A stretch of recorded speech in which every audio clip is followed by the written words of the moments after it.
Welcome to Brainwave GK. In this video, we will understand the Constitution of India from the very beginning.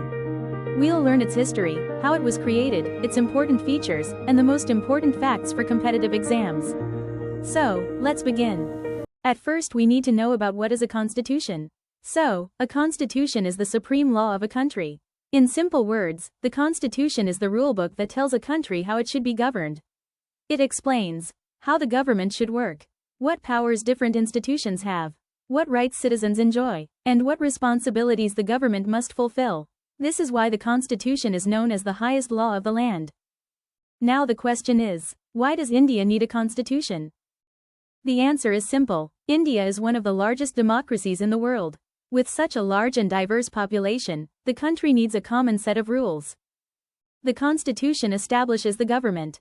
So does. It distributes powers among different organs of the state. It protects fundamental rights. It promotes justice, liberty, equality, and fraternity. It maintains law and order. It prevents the misuse of power. And most importantly, it protects democracy. Without a constitution, there would be no clear system of governance. To understand the Constitution, we must first understand its history. The story begins during British rule. During this period, several important acts were passed by the British Parliament. These acts gradually shaped the system of governance in India and became important stepping stones in the development of the Indian Constitution. Let us look at these acts one by one. Regulating Act, 1773. This was the first law passed by the British Parliament to regulate the East India Company. It made the Governor of Bengal the Governor-General of Bengal. Warren Hastings became the first Governor-General of Bengal. It also established the Supreme Court at Calcutta in 1774. This act is considered the first step toward constitutional government in India. Pitt's India Act, 1784. This act introduced the system of dual control.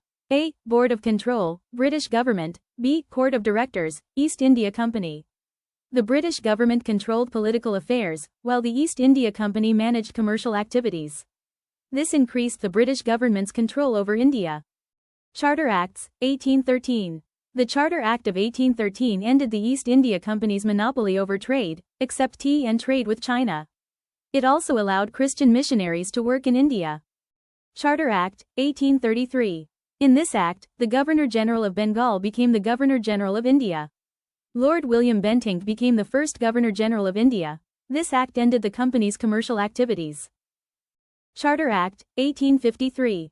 This act introduced open competition for the civil services, later developed into the Indian civil services system. It also introduced the separated legislative and executive functions. Government of India Act, 1858. This act passed after the revolt of 1857. The British Crown took direct control of India. The office of the Secretary of State for India was created, and Lord Canning became the first Viceroy of India. Indian Councils Act, 1861.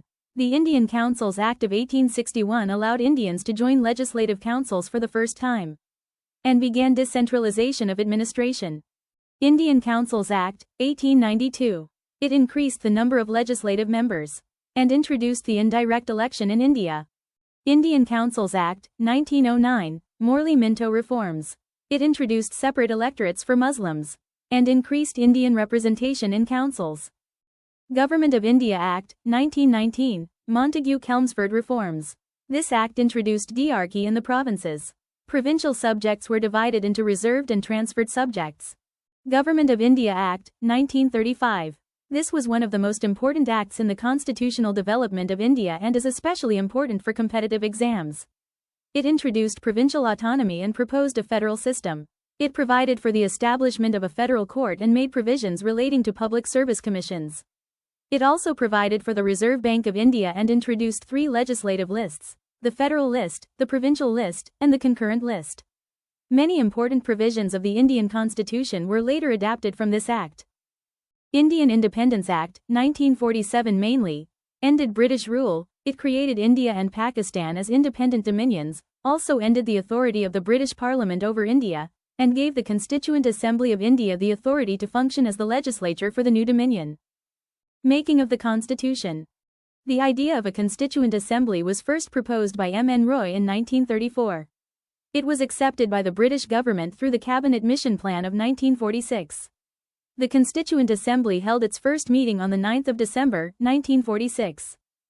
Dr. Sachidananda Sinha served as the temporary chairman. Later, Dr. Rajendra Prasad was elected as the president of the Constituent Assembly.